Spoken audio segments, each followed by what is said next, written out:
in our family, we are a nuclear family, and it's me and my husband and 2 children, and one of my children identify as queer.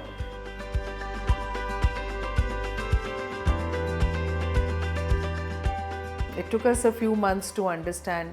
Initially there was shock, there was self-blame. We had, as parents, not done our duty well. We had not brought up the child in the right manner.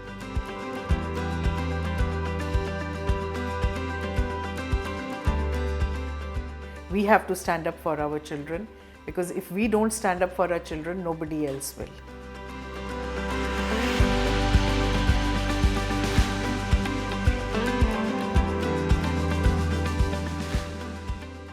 My name is Ashish Garg, and I am the CEO and founder of Discover Tomorrow.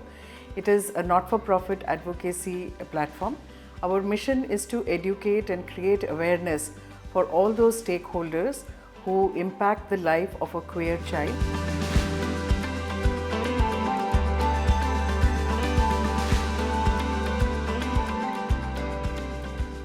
It is a big shock when the child first comes out and tells you about their gender identity. It takes time to understand what it is, because there isn't enough information. We do not talk about it openly in India. We realized this, maybe it was in the year 2016 or so, 2016 or 2017. I think it was 2017 that we realized that the child is not a cisgender child, and it took us a few months to understand. But for us, I think the entire Indian ecosystem was changing at that time, and the decriminalization of Section 377 was just around the corner. So it was easy for us to understand the truth of queer. And also, I think by this time, a lot of resource material was available online, which was very helpful in educating oneself. Again, there are several phases of acceptance.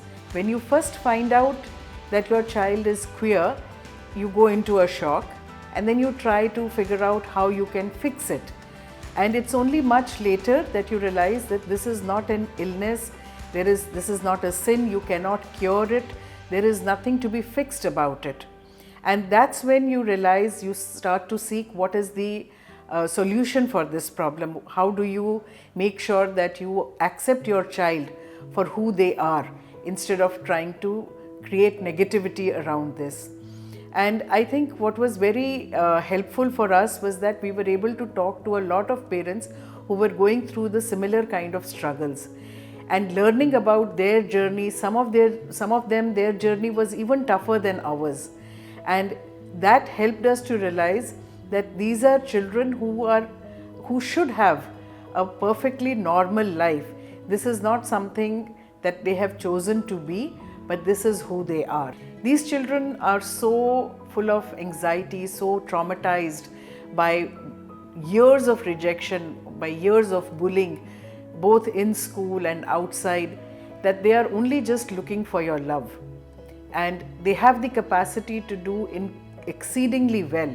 So when you start to give them love and acceptance, you realize that they can actually achieve their full potential and contribute to the nation in a very big way.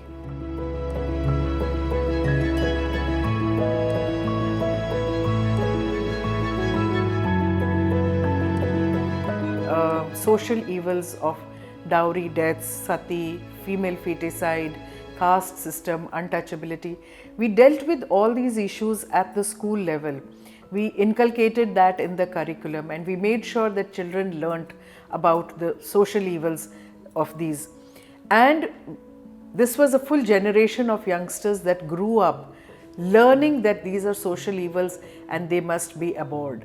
Similarly, acceptance of LGBTQ people has to begin at the school level, because intolerance of any one kind, for any one kind of people, is reprehensible.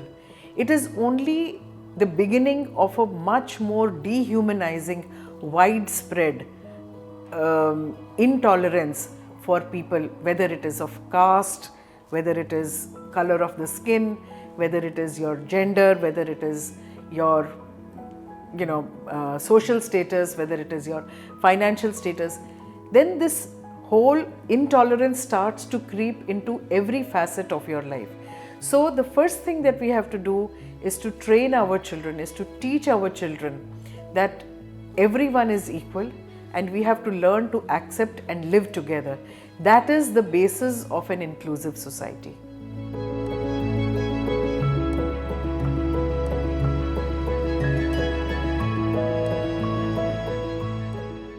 Parents will go into deep shock the minute when the child is born and you hold the baby in your arms for the first time. You do not think whether this child will be a lesbian or gay or transgender or bisexual or anything. All you do is you hold the baby in your arms and you just love the baby because it's your baby. And you want it to be healthy and you want the child to grow up well. You do not think about sexual orientation of the child. But when the child grows up and the child comes out to you saying that they are so and so, then you kind of you feel most parents react to fear. They feel nobody will accept this child, the child will not be able to get married, the child will not find a job. If the ecosystem changes and if the ecosystem is more accepting, then this fear psychosis will be removed from the parents' mind, and the parents will also. So it's actually a chicken and egg situation. So the ecosystem changes and the parents accept more quickly. The parents accept more quickly and the ecosystem changes. So it works like that. But my suggestion to parents is that do not freak out. Stop blaming the child. It is neither the child's fault nor is it your fault. Second, please educate yourself. There is enough and more material online. You can go online and you can start reading and start educating yourself. My third point is that you must stand up for your child. You must make sure that you are keeping your eyes open for changes in their behavior. As soon as you see those changes, please contact the school counselor, the school coordinator and health counselor, because these are things that are often sidelined, but they are very, very important, because as I told you, the deep impact of such things is, it's lifelong, negatively impacting the child's psyche, and you don't want to go in that manner.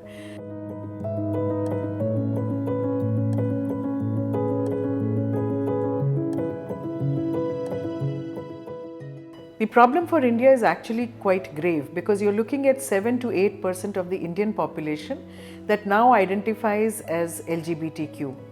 And a World Bank report that came out in 2012 says that homophobia actually costs India $30.8 billion annually. And this is when they have only taken the health disparity costs and labor loss costs. They have not included education and other fields. So we are looking at almost a loss of 1.7% of India's GDP by keeping this cohort of people outside the economy. So the problem for India is actually huge, because you really need to integrate them into the economy of the country, into the social fabric of the country, and you want to make sure that they are contributing constructively to the well-being of themselves and the nation. So the approach that the country uses to create an inclusive ecosystem for them will actually decide whether the gender diverse cohort will become a demographic dividend or it will become a demographic liability. This is really in our hands, in this generation's hands, and we can actually create a flagship for what India will be tomorrow as far as diversity, equity and inclusion is concerned. It is in our hands.